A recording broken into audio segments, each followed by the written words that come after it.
picture at Los Angeles 2024. Welcome to Out on the Lanai, the only Golden Girls podcast you're ever going to need to listen to. I am a 10-year-old HAlanScott / Sadie Pines. Not quite. I'm 9 and almost a week to 10 years old. HAlanScott / Sadie Pines. Why, Kerri? Because it's our anniversary. Because it's our anniversary coming up, our 10-year podcast anniversary. I'm Kerri Doherty. Today we are doing a Golden Rewind, where we go back and rewatch our favorite episodes of the Golden Girls and offer new insights since we first started breaking down these episodes way back in 2014. It's our anniversary, and Wow.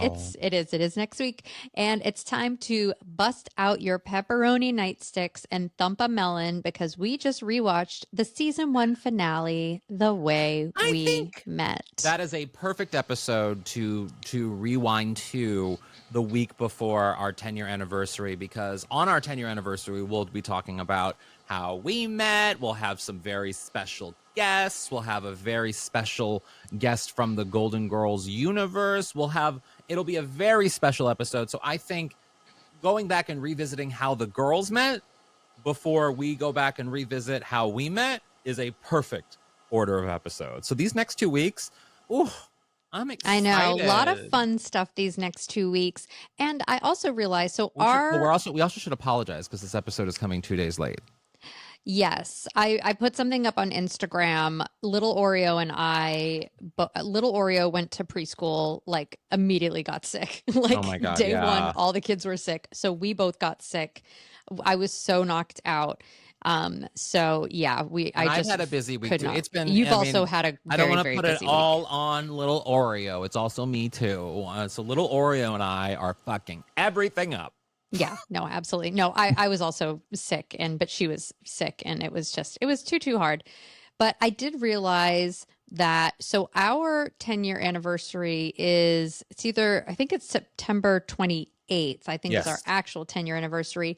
And September 14th was when the Golden Girls pilot aired. So we were like so close to launching our podcast. I wonder why we didn't do September 14th. There had to have been a reason why we didn't, because we had met, you and I had met. I mean, we met at my birth. We'll talk about this on the next week, but we met around my birthday. We planned the podcast in August of 2014. So why didn't we start on the anniversary of the show premiere? Because we were young and dumb. Yeah, I was out there fucking and doing crazy things. Yeah, we were probably just I literally had just adopted a cat, and I was spending all my time at home with my baby Frasier. Rest in peace, Frasier. Yeah, rest in peace, Frasier. And I was gearing up to be constantly scared by Frasier, who would jump out at me when we recorded constantly at we just need to go through old episodes, like season 1, season 2 episodes of you're gonna have to do me that. Shrieking. It would kill me. It would kill my heart. But yes. I'm looking at Frasier in his box right now, his little in memoriam right under the television, his favorite spot. So yes, he was always here, ready to terrify you while we watch the Golden Girls. Yes. Well, we've got a very, very fun episode for you today, but we also have something very, very special, which we kind of talked about last week, which is our upcoming Golden Girls live watch-along party. So typically our watch-along parties are reserved for the people who are in our Patreon, the GGVIP Club, at the $8 a month level. But this month we've decided to do something special, which is anybody who signs up for a free Patreon account, who joins the free Out on the Lanai Patreon page, can buy a ticket to our next live watch-along party for... We're charging $3. Patreon upcharges it to cover their fees to $4.50. We really wanted to just charge $3. Here's the thing, even with Patreon in general, like, you know, both Kerri and I are firm believers in, I mean, obviously it costs money to do a lot of the things that we do for this podcast. So clearly, you know, the supporters of the Patreon are really the backbone of sort of like what keeps the podcast alive in a lot of ways. But that said, we also want everyone to be invited to the party. And so when we set the price, I was like, the lowest possible. Like I want. Like, Yeah, we the can't do it for lowest free, but like, physically possible because with I lettuce want is people to have a $3. taste of it if they want. But then Patreon gets in and says, and even when we're setting the Patreon prices, it's like, there's that sweet window of like you have to cover their fees, and then we can't do it not for a profit. That's the whole point. So yeah, there's that dance. So we try to be as accommodating as possible, but Yes. corporations get involved sometimes. Yes. So, if anybody would like to purchase a ticket to our next live GG watch along, it's happening Saturday, September 28th at 4 p.m. Eastern, 1 p.m. Pacific Standard Time. We're going to be watching, we put out the vote, everybody for different clip shows, everybody voted, and we're going to be watching the season 7 episode Dateline Miami, which is so fun. That is and fun. then what it is we all hang out in a virtual Zoom room. We watch the episode, we play it so you don't have to watch it. It's like all on the same screen. We do live commentary. We all interact in the chat together. And then after the episode is over, we do a little hang. We have a Q&A sesh. It is so much fun. I'm putting you on the spot here, and I apologize for that because this is all just coming to me as we're talking about this. But I'm just gonna make a half executive decision on our part as half of Out on the Lanai C Corporation, whatever we are. Let's let in the $5 a month people too. Let's let them all in. Let's just let them all in. Everyone in the because I mean you're already basically. I mean if you can buy a ticket at the whatever, what is it, $4.50 with $4.50. And if you're at the $5 one, you also can you also will be we'll do the we'll thing give on you Patreon the link too. And then $8 obviously this month as well. So let's everyone come to the party this month. Everybody come to the party. So if you want to purchase a ticket for the live watch along, head over to patreon.com/Golden Girls Podcast. We'll link to it in the show notes, but it's one of our recent posts. It says buy a ticket. We'll post it on socials. Like I said, all you have to do is join as a free member, but you do get cool stuff with the free membership. Like we post about all the cool stuff, Golden Girl stuff on Etsy, like weird eBay stuff we find. We post about it. So it's like, go get this cool Golden Girls stuff. Yeah. So that is in the free and tier. We'll also be, Patreon is where we will post when our next live show is. We'll announce when our next not live show is. So make sure if you want to be the first to know about that, go there and subscribe for free and you'll be able to get that information. Yeah. And then also in the GG VIP Club this week, we also do the Rusty Anchor Happy Hour every week.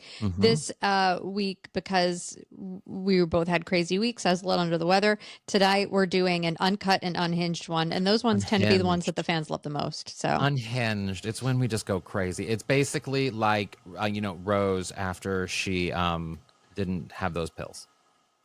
Yeah, it's kind of like that. It's kind of like that. Yeah. It's kind of like that. Or no, when Blanche didn't get any sleep and she saw the little balls of sunshine. Oh. That's us. That's us this week. So this episode is going to be balls of sunshine. Unhinged. This episode is also going to be unhinged, but we'll try to keep it together because this is one of my favorite episodes. I love the recreated flashback episodes. They're fun. I do too. I love this episode so much. I also noticed, have you noticed that Hulu, like Netflix now, Hulu, they've started doing the skip intro button? Yes. And I'm like, never. Don't ever put that on the Golden Girls. I have to admit, I never, even when skip intro, even when I'm watching for work, quote unquote, and like we're whatever, I'm going in, I still listen to the song. It's there because it's therapy. It makes me feel good. Are you mad? The theme song is one of the greatest parts. Why would I ever skip that? You know what I also love about this episode? Another favorite thing about this episode, it's one of the rare instances where at the end of the episode, it has that weird dun-dun-dun-dun. Like there's I don't think I noticed it. Go watch this episode at the very end, right before, like right after they say the last line and they cut to credits, it has a weird like dun-dun-dun-dun. All right, I'm going to say when we throw to break, I want you to find it so that you can play it when we come back. Yes. One thing I also, I always forget and then I quickly remember about season 1 episodes is the heavy, bright pink and purple lips for nighttime. I'm always like, it's always so jarring. And I'm like, oh, season one. Yeah. I also noticed in this episode, Rue was wearing her blue contacts. That's true. I think she did that a lot in season 1. I think that was a season 1 thing. Yeah. Yeah. Should we get into the episode? Yes. Let's get into the episode. Yes.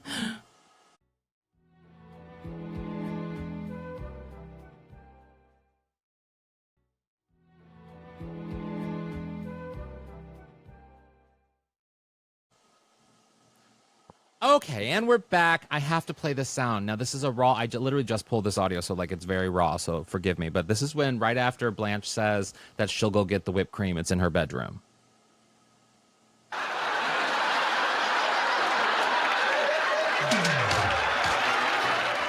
You hear that? Oh, those drums! That's like such like a TGIF theme song It's sound. so rare. Can you play it again? I mean, sure. Yeah. Okay.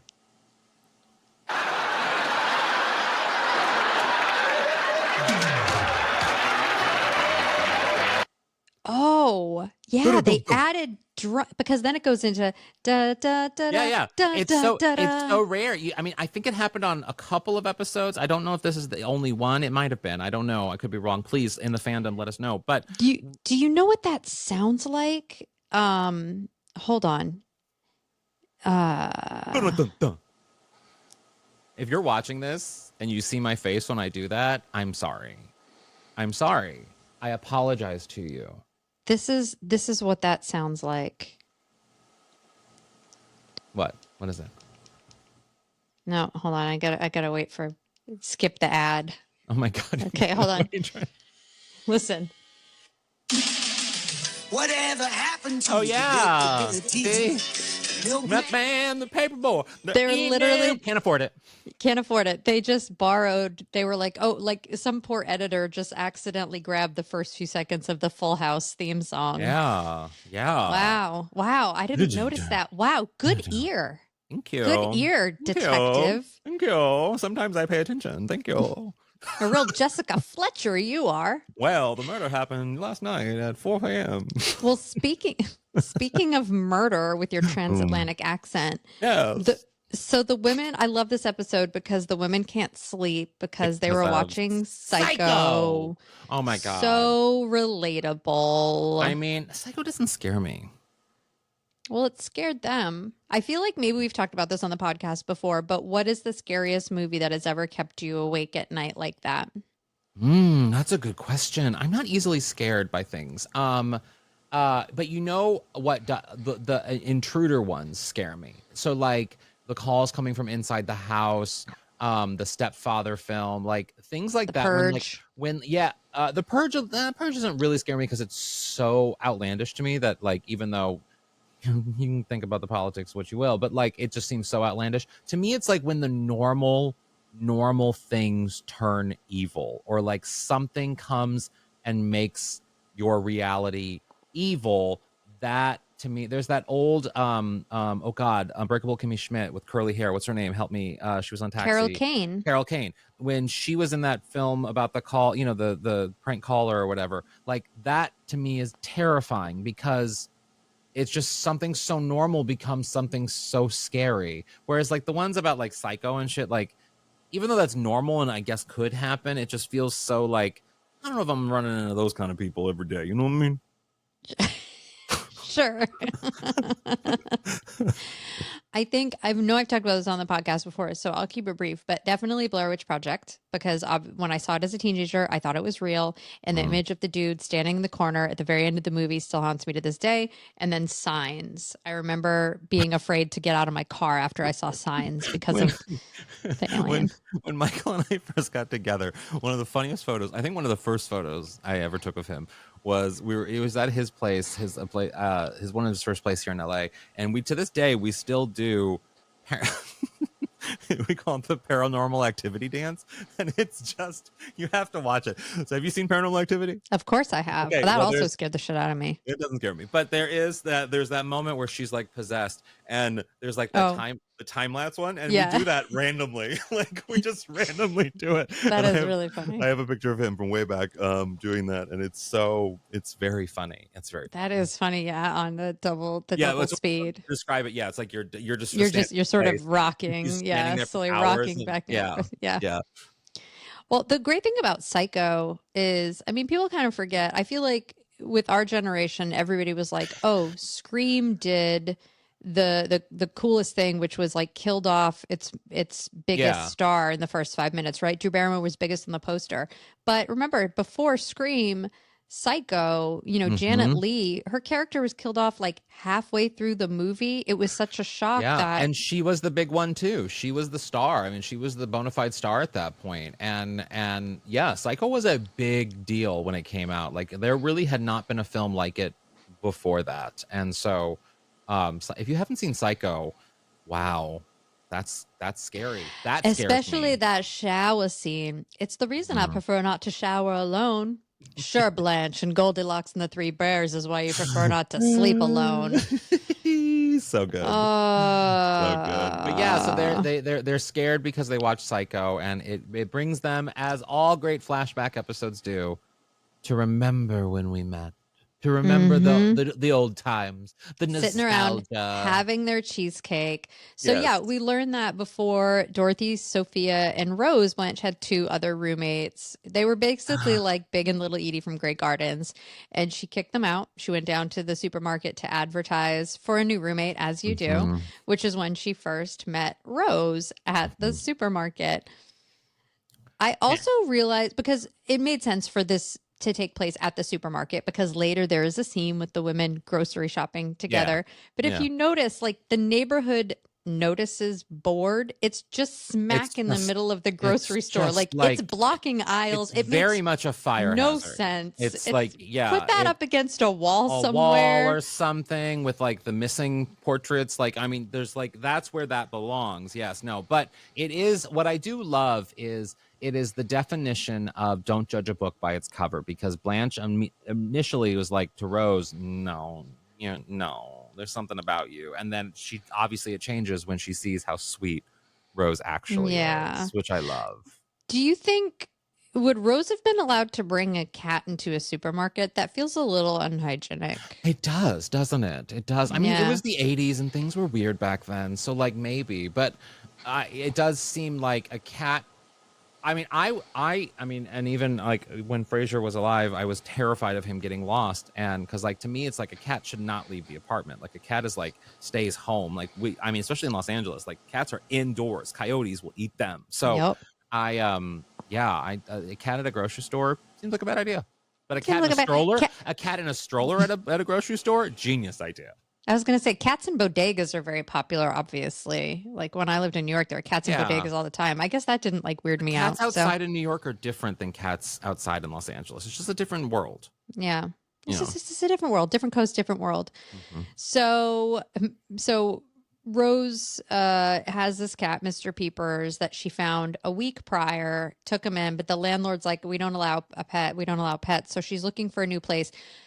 Betty loved this part of her character, the fact that she'd only known this cat for a week, and she's like, oh, well, I'm not going to have a home if this cat can't have a home. Yeah. That's so sweet. And it just goes to show how wonderful she was. But then she just winds up giving it away, too. So. Oh, well, yeah, we're going to talk about him in a second, which I know we've talked about this little boy who's totally a psychopath on the podcast before. Like you said, Blanche thinks Rose would make the perfect roommate until Rose admits that she eats raw cookie dough and sometimes goes under the sprinkler without a bathing cap, and that she's been known to drink more than one eggnog at Christmas time, which I don't think any of these things are bad. I don't either. That wouldn't be red flag. I mean, it'd be like, okay, you're special, but it wouldn't be like weird for me.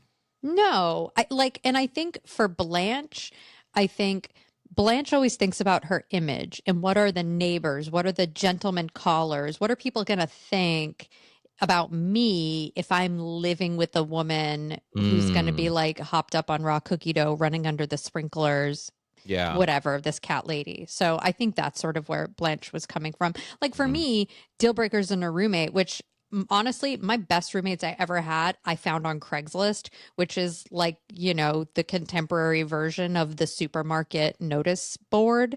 Yeah. So, but for me, it's like, if you can't pay your rent on time, if you're pulling shit like Jake Paul and the YouTubers, they used to like rent houses down the street from where Stan and I lived in West Hollywood. They brought the couch out into the pool, set it on fire. I'm like, yeah, that's a deal breaker. Like, Yeah. I mean, I hated roommates. I hated them. I loved living alone. Loved it. Yeah. Oh, Yeah, I did. I lived alone for a spell. It was yeah. nice. It's Yeah. nice. It's Yeah. nice. Yeah. Yeah. But then, like you said, Blanche softens again when she sees Rose give Mr. Peepers to the little psychotic boy. Mhm. I do want to play his moment Yes. and talk more about it. I'm ready. Yeah. Can I pet your cat, lady? Well, sure, sweetheart. What's his name? Mr. Peepers? I had a cat just like it. His name was Harpo, but he died. I miss him. Oh, well, you'll have to get yourself another kitty. Would your mommy let you have another kitty? Yeah, she said she would get me one next week. Well, if you'll promise to give him a really, really good home, I'll let you have Mr. Peepers. Great. Would it be okay if I call him Harpo? Well, I don't think he'd mind. Thanks a lot, lady. There you go, sweetheart. Mom! You know that mom is panicking. You know that mom is like, you just know that that mom is being like, what? That old lady gave you a cat? I just came for ice cream. I don't think his mom was there. Oh, wow. I think he pulled a Kevin McAllister. Remember when the burglars were looking through the window and he's like, Dad, this is too high. Can you help me? That mom wasn't there. Oh, wow. You're really No. creating a plot for this kid. Well, and I've talked about, I can't remember if this was on the Rusty Anchor Happy Hour, so I'm going to forgive the wider audience if I've talked about this before, but bear with me because this is really important. And these are like signs to look out for in today's youth. And I know because I'm raising one. This little boy is a serial killer in training. Oh, He okay. killed Harpo. Wow. Okay. Oh. He killed Harpo, and he is now at the supermarket trying to lure another cat to its death. This little boy is hanging out at the notices board looking for someone who's left like a found cat thing. And then who walks in? This woman who's just fucking giving a cat away. This is like, this child screams psycho. You And know, so, yeah, when he takes the cat away and he's like, Mom, again, that's him doing what like 7-year-old boy calls an older woman lady? Thanks, lady. I mean, Thanks for the cat. Hey, can I pet your cat, lady? Okay, here's the thing. I'm very often on board for a serial killer conspiracy, and you know that. However, I'm also one to call T when I see T, and the T is this little boy is just weird and takes cats from people that he shouldn't without his mom's permission, and is probably going to grow up to be an annoying man, but not necessarily a serial killer. I just see him as an annoying man who likely will just acquire things, and then somehow his very brave wife will be like, we didn't need a mini fridge. You know what I mean? Like, So that's he's a what's gonna happen. collector. He's going to annoy people for the rest of his life because he just takes stuff. He just gets stuff. And it's just like, we already have a freezer. Why am I on refrigerators? We already have like a dog. Like, you know what I mean? Like, it'll be that kind of person. So, Oh, but I would kill to have like a second fridge or a me second too. freezer. You know how I many? love You know how having many? another freezer. You know how many post-Thanksgiving turkey sales I yes. would take advantage of? Yes. My sister buys like 6 turkeys and puts them in a freezer and then We just literally- cooks them throughout the year. I literally tonight, right before we got on, because I've been trying to find time to go visit my folks in St. Louis, and so I bought a ticket tonight for Michael and I. And one of my first thoughts, beyond that it's crazy expensive, is that my mom has 5 refrigerators in the house. We have 5 refrigerators in that house. Good for her. Well, one's a freezer. 2 are like just freezers, but still, like. And I thought of that, and I was like, "Oh wow, that's gonna be a lot. They're gonna have a lot of soda." Oh, so much soda, so much frozen food. Yeah. Oh, I love a freezer. Me too. Oh, I get so angry at how small mine is. Yeah. Yeah. We have really aged, haven't we? So anyway, now Blanche needs to find another roommate, which is when we meet Madame Zelda. Great name. Would you ever room with a psychic? No, because it's like I liken psychics to like. I mean, I think maybe sure people can see that. I don't know, but like I liken psychics to people who obsess over like zodiac signs and stuff. I'm just like, you're really lacking in personality here. So you're like using this stuff to find a personality when in reality you could just read a book. I like the way you deliberately blinked after you said that. Just like read a good book. I have so many recommendations for you and you will find your personality. I promise you. Yeah. I feel like I could live with, I don't think I could live with a medium, someone who, you know, if I were to go do something, I'd be like, your grandmother doesn't really like what you're doing right now. You know what I mean? Like, I don't want to live with a medium. You ever watch Ghosts on CBS? Ghosts? Yeah, I've seen it. I mean, that would be terrifying to like live amongst dead people and you see them. I guess that's what mediums are like. Yeah. Yeah, to some capacity. But if I were to just live with another psychic who like wasn't a medium, couldn't communicate with the dead, but they were just like, oh yeah, I can just like sense things. I'd be like, sure, but like just turn it off maybe sometimes. Just turn it off. Sometimes. I don't know. Yeah. I also looked up, so I love when Madame Zelda tells Blanche the house is possessed, and Blanche goes, it's possessed by Miami Federal, and at 7%, you couldn't blast me out of here. I love that she said blast me out of here, but I Googled because I was like, 7% seems kind of high, but in 1985, the average 30-year home mortgage interest rate was actually 13%. Oh, wow. Is that high or low? I don't know anything about that shit. That's high. Like right now, the interest rates are at like 6%. And although back in 2020, like pandemic time, they went down to like 2.9%, which was like, everybody was buying houses then.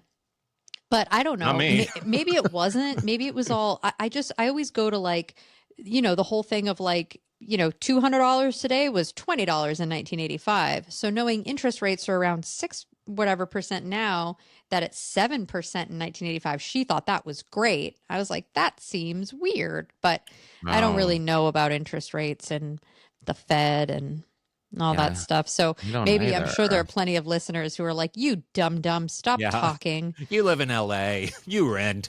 Be a psychic.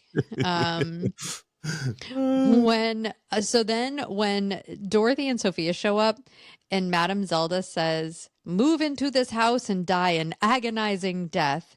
Did you notice B. Arthur just looked away from her, kind of toward the audience, and it got the biggest laugh? It was like, it's a classic move from Maude. It's sort of just like, just make the facial expressions like you're angry and they will laugh. It was like she was like, what? Yeah. And it's almost like it's her version. It's her version of an eye roll. You know what I mean? Like, oh, brother. Yeah. It was great. It was so great. Yeah. I also think this was maybe the first and only episode where Dorothy refers to Sophia as mother. Mother. Yeah. Mother. I think she's trying to put on a front, like she's trying to impress Blanche by sounding sophisticated, by sounding like a more Barbara Thorndike. I got that too, that she's trying to like put on some airs to be able to like obviously move into this place, which, you know, it seems like this would be a place that she would like, you know? Yeah. I did notice it when she says, you know, you'll have to forgive my mother. And when I say when she calls her mother, I don't mean when she says my mother, but when she just says mother, the way she would say ma, like as a name. But so there are so many on this show, you'll have to forgive my mother jokes. You know, she was a witness to the Hindenburg disaster or whatever. But on this one, she says, you'll have to forgive my mother. She had a stroke and her perception is a little distorted.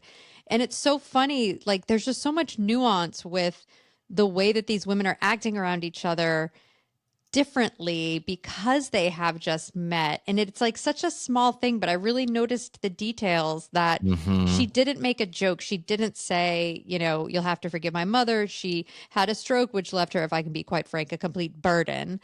So I appreciated that, you know, the women were acting a little different around each other, meeting each other for the first time. It was kind of nice. I love that. We should take a break though and come back because things are about to get crazy. But we all know that. We've seen the episode 400,000 times. Yeah. Yeah.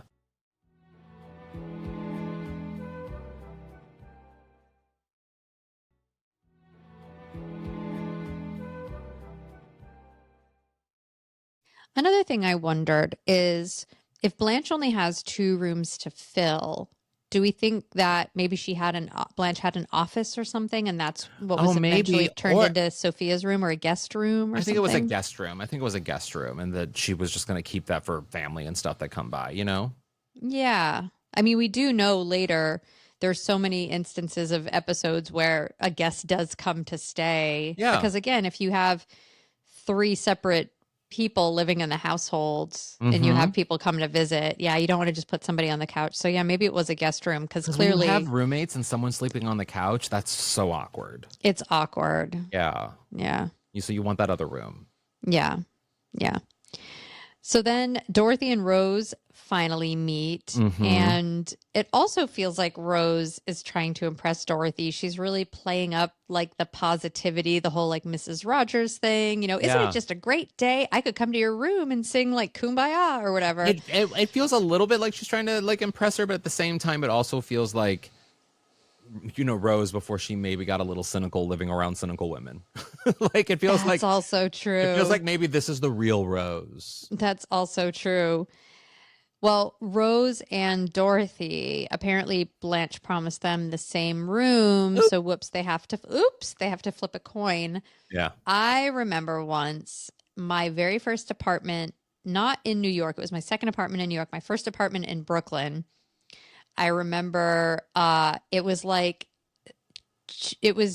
cheap that I could afford, but it was a house, and I was confused because I was like, how can I afford a room in a house living in Brooklyn? Like, I don't understand. So I get a tour of this place, and the woman who lived there, she was a flight attendant. She was in her 20s, super Italian. Her dad was a retired New York firefighter. He lived downstairs in the house. She lived upstairs. There were 3 bedrooms. For those watching on Patreon, I'm saying 3 bedrooms in quotes because there was 1 bedroom and there were 2 closets. So 1 bedroom was a closet? Nope. 2 bedrooms were a closet. Oh, so wow. In this scenario, the flight attendant, she was the Blanche, and there was me and a teacher. Oh, the other roommate, she was a teacher, just like Dorothy. And I remember we showed up and she was like, okay, fight it out. Which rooms do you want? And we both like peered into her bedroom and we were like, well, that room, right? That's a cool room. And she's like, oh no, that's my room. And we were like, where are our rooms? And we're like looking around and I'm like, I just see closets. And she's like, no, those are the rooms. These rooms were 6 by 10 feet. I could fit a twin size bed and shelves. And that was it. But I picked one and the teacher picked the other one. And it was like the wildest living situation I've ever been in. How long did you live there? Oh, like a year and a half, maybe. Okay. I had 9 apartments in 8 years in New York. Wow. I moved all the time, but I was there for a pretty long time. I'd say at least a year and a half. And the flight attendant, our rooms weren't, because again, it was a closet. So there wasn't a door between her room and my room because my room was supposed to be her closet. So there was just like a piece of plastic over the doorway, but it had like a foot gap at the bottom. And she was a flight attendant. She would come home at all hours of the evening, and I had a 9 to 5 job, and she'd come home drunk and bang dudes so loudly. And I was like, what am I how did I get here? And I was like, this is the dream. Wow. No. I mean, I had some weird living situations. I mean, I won't even go into it actually. But I had to call the cops on her once in Georgia. She flew me there for free. She was a flight attendant. She flew me to LA. She flew me to Georgia. She got so drunk in Georgia, I had to call the police on her. Why? And then because I had a rental car and she wouldn't get in it. And instead she was taking her high heel and she was smashing the rental car with it. And it was in my name. And I was like, nope. And I didn't know what else to do. So I didn't. And again, this is pre like when I at the time felt like it was okay to call the police, and then when they showed up, say like, I just need her to get in the car. Can you just tell her that if she doesn't get in the car, you're gonna have to arrest her? And they were like, okay. And they were like, ma'am, get in the car. We're gonna arrest you. And then she got in the car, and then we drove. And she's like, you're the worst friend ever. Well, I hope you weren't friends anymore. Oh, I did move out shortly after that. Yeah, Yeah, good. that was kind of the tipping point for me. Yeah, well, I would hope so. It was she said some nasty things to me in the back of that rental car that was all dinged up from her high heel. Mm-hmm. Wow, This feels like Kerri. Rusty Anchor happy hour. This is so unhinged. This is. We are definitely in the no sleep zone. No Wow. sleep zone. So the women have moved in. Rose accidentally breaks a vase that Yes. belonged to Blanche's great grandmother. She goes in hard too, which I love. I love when you unintentionally but intentionally make someone feel bad about something that can't be changed. That is what it is. And it's just like, let's just really make it bad. Yeah, by just saying it's no big deal, but then like underscoring And I how have big to of a say, deal that it is. I am one of those people too, where I will. It's passive aggressive. It's being passive Oh, aggressive. it's so passive aggressive. And I can occasionally drop a passive aggressive bomb. Yeah, I can get that way with Stan sometimes when I have my period. I'm like, and then I feel really bad, and I'm like, I'm sorry, that was passive aggressive. I didn't mean it. I love you. Yeah. Little does Blanche know that is not the only vase that Rose is going to demolish in that house. Well, that happened. Well, yes, true. I guess in the future. I wish you would have shot Lester. Yeah. Yeah, it's in the future. It's in the past for us, but in the future for them. Weird. So then the women they're at the grocery store. Well, before that we get the Blanche's bosom has the power to make music. Didn't Bette Midler win an Oscar for that or something? Yeah. That's an amazing joke. But then we're at the grocery store. I don't know if I've noticed this before at the grocery store. In television shows, movies and stuff, they typically have to use generic brands for the products. Yeah. But did you notice there were grape nuts and raisin bran on the shelf? I did. Which, I mean, I guess at the time it was different. Like, they probably didn't think about, syndication. I don't know what they thought about syndication. I just wondered if maybe it was like a paid advertiser or something. I don't know. But I noticed that. I was like, one thing I enjoy about watching TV shows is like the weird who owned NBC at the names. time. Like, that could have been an NBC connection. You know what I mean? Like, or Disney or something. Like, there probably could have been a business connection through the network. I mean, it feels like everything is owned by two companies these days. Like General Electric, NBC. Like, there's a whole there's like a General Mills. Is that like a big cereal company? Yeah, I mean, so that it could have been a corporate thing. Yeah. Yeah. I love that Blanche needs to have smoked oysters at her home at all times. I thought about this actually. Okay, I thought about this the too. grocery store thing. So like, because it's something different when you get with somebody, when you're with somebody and you have to accommodate how they shop, especially for food, versus how you shop. And I tend to be very, I wouldn't say frugal. I guess I am frugal, but I'll take my time. I look at prices. I look at like the cost of things. I think about all of the things. And, Michael does too, but not to the degree that I do. And so like, for example, like Coke, like, so I'm like, he drinks a lot of Coke. And so, I'm like, oh, well, let's go to Costco and get like the 24 pack. Cause it's like cheaper and better and like, get more, whatever. It's like the math adds out to go to Costco to get it rather than getting from Target.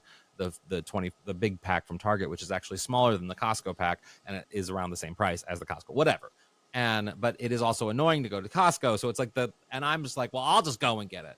But then the packaging's annoying. So it's like this whole like shopping compromise thing when you get into a relationship. And I feel like the girls are experiencing that a lot in this episode. Oh, so much. Yeah. Yeah, don't get this, because they're splitting the price of it. And I totally understand that. But I also never split the price of things with roommates.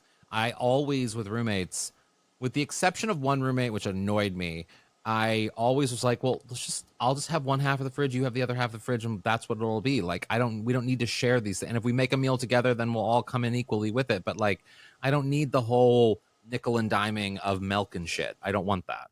Yeah, my roommate and I remember we shared coffee. So we would just kind of take turns buying coffee. And I think like milk for our coffee. And that was it. And then in like tea bags. But we got along great because she was a Craigslist roommate. I've lived with friends before, and like that shit never worked out because with roommates, especially like with Craigslist roommates, you're meeting these people. You have these sort of built-in boundaries of like, oh, when you're meeting like new coworkers for the first time or as friends, the lines are a little bit more blurred. Which is worked out well for these girls. I mean, not at first, but it eventually did. It eventually, spoiler.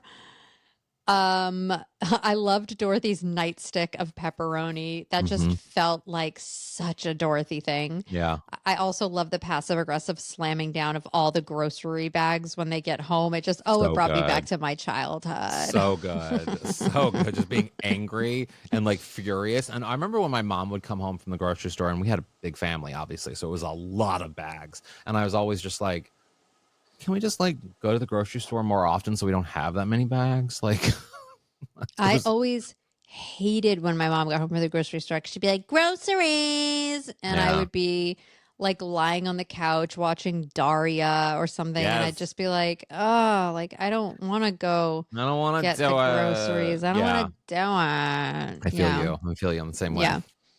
So the women are like, this isn't going to work out. I don't know that we can like be roommates or whatever. And the thing that brings them all together, which is so funny because Rose's St. Olaf stories are so hated among the women. And yet this is what brings them together in this episode when they've almost had it with each other. She tells the story of the Great Herring War between the Lindstroms and the Johansons. Classic story. Yeah. Classic Rose Nyland story. And there's a misconception that part of this story was improvised by Betty White because of the genuine. We talked about this on a recent episode, I feel like, or maybe on a Rusty Anchor. I forget. I think maybe on a Rusty Anchor, but because of the genuine laughter from B. Arthur and Rue McClanahan. And it's like, nope, they're just great actors. It is definitely fueled by the audience because the audience is just laughing. They're going crazy. Yeah. And so I feel like this was probably the first take because the audience was laughing so much, like they were hearing it for the first time. And also for anybody who does think that scene is improvised, I implore you to see the real Golden Girls outtake. The script is out there. And also, I mean, yeah. I mean, it's all there. Like everything is there. Like these were actors doing great work. Like this is a masterclass of sitcom acting here. This scene in and of itself. Go watch it, read the script, and you will be wowed. Watch it with the script. You can download the script and then watch the episode, watch the moment, and you will be wowed. I guarantee you. Excuse me, I sneezed. Bless you. Oh, still coming out of that cold. But yes, if you want to see the women really breaking, then just watch the outtake from rehearsals when Rue McClanahan gave them the real Men of Blanche's Boudoir calendar that had all the crew members, because that's really, really fun. Yeah. And of course, it's at the end of the day, it's cheesecake that really binds their friendship, which is like such a great way to tie in this thing that kind of grew legs and took off over the course of the first season, the iconic late night cheesecake scene. Yeah, which is so amazing. I love it. I do want to play Sophia's entrance at the very end because, I mean, Estelle Getty, she's in the flashbacks, but she's not in the very beginning of this. And I love how pleased she is. And her entrance here is iconic. It is so good. Let's do it. Let's just play it. Okay.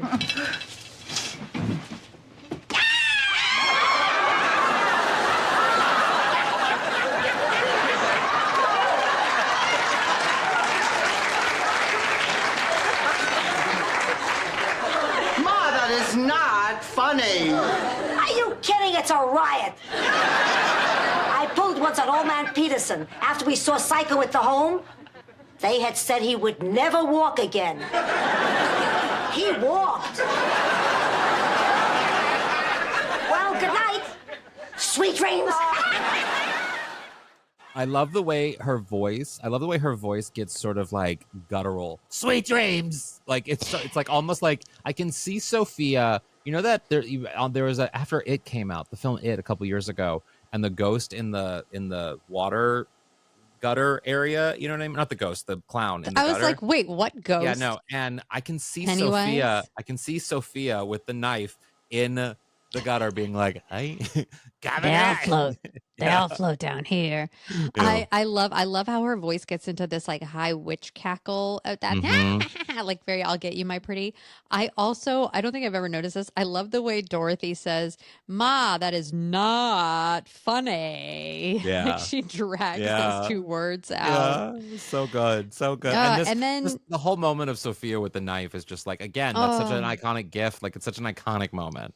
yeah, the directing of it, the way she it was just all so perfect. And we all know like Sophia is so mean throughout this entire series. So it's really funny that they also cemented this in the first season. And and then lastly, I love at the very end that we learn that Blanche has a mini fridge in her bedroom, which is where she keeps her whipped cream. Fridges, I'm telling you, as you get older, you appreciate a fridge. Can you imagine having a fridge in your bedroom? Like, I woke up in the bed. I don't want water. I want a Spindrift. I want a cool cucumber Spindrift. And you can also keep like your little eye things in the fridge in your bedroom. The gel patches. And the rollers and everything. I mean, the fridge in the actually, you know what? Let's normalize bedside tables being mini fridges. Why don't we normalize that? Oh, I love that. Should we start a company?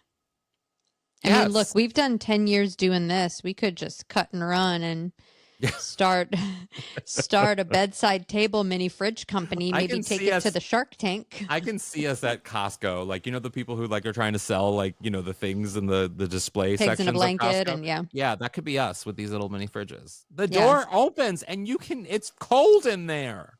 Mm-hmm. Have you ever wanted to keep whipped cream right next to the bed?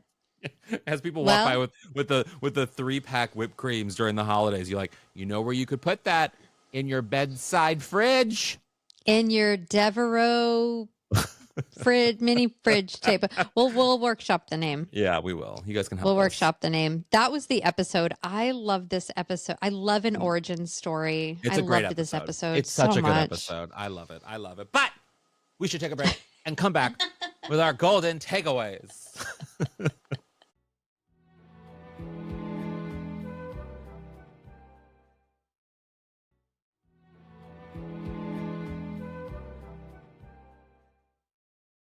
And we are back with our golden takeaways, which is a nugget of truth that you can apply to your life or maybe the lives of our listeners. Kerri, what's your golden takeaway?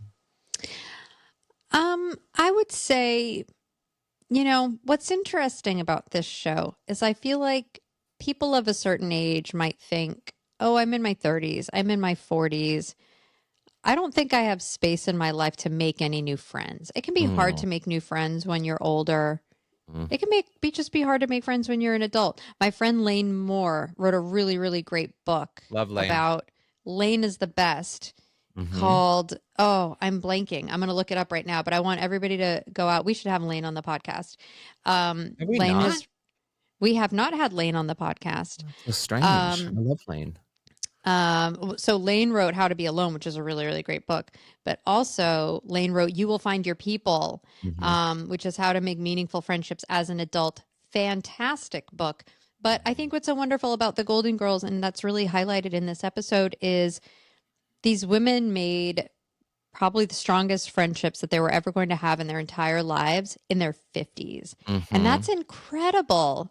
Yeah. And I guess it just goes to show that you don't need to make all your friends when you're in kindergarten and elementary school and high school. You can still have meaningful relationships when you're older and you know who you are and what your values are. Yeah, I mean, I totally agree with that. I feel like I'm always making friends. I mean, I'm friendly.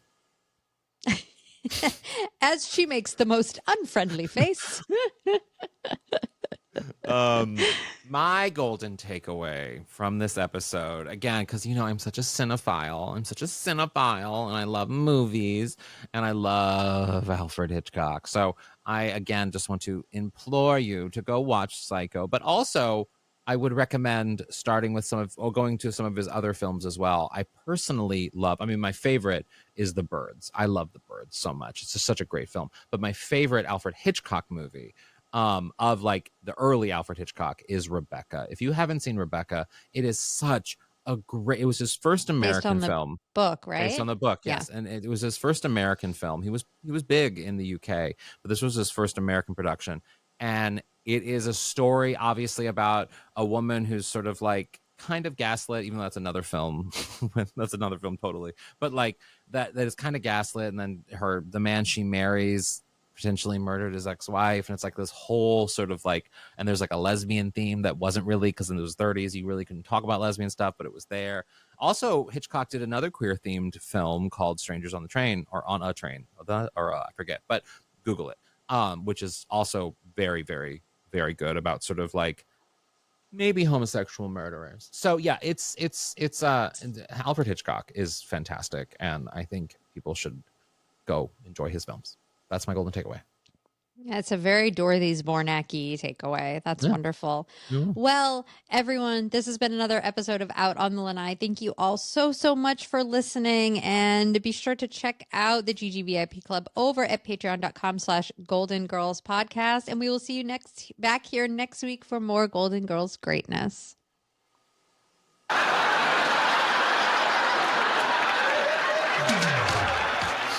I just wanted Whatever to do the happened to predictability? It really is. I'm telling you. Somebody pulled that up in GarageBand. Hi. Yeah, you can listen to us on Mom Moguls of Media. That's where we live, and we love them. Go subscribe to Mommy Plus, and you can also follow us on socials at Golden Girls Pod on the Twits, Out on the Lanai Official on the Grams, Golden Girls Pod on the Bookles, and I am HAlanScott / Sadie Pines on most things except LinkedIn.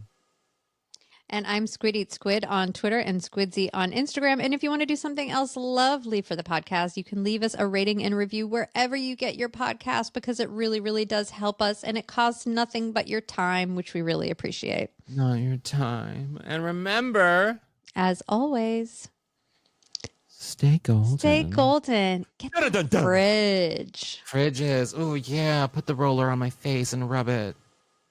I have one in my freezer right now. I do too. I love it. Let's get it for the Rusty Anchor Happy Hour. Yeah, mine's in there somewhere. I have to get it. Okay, bye.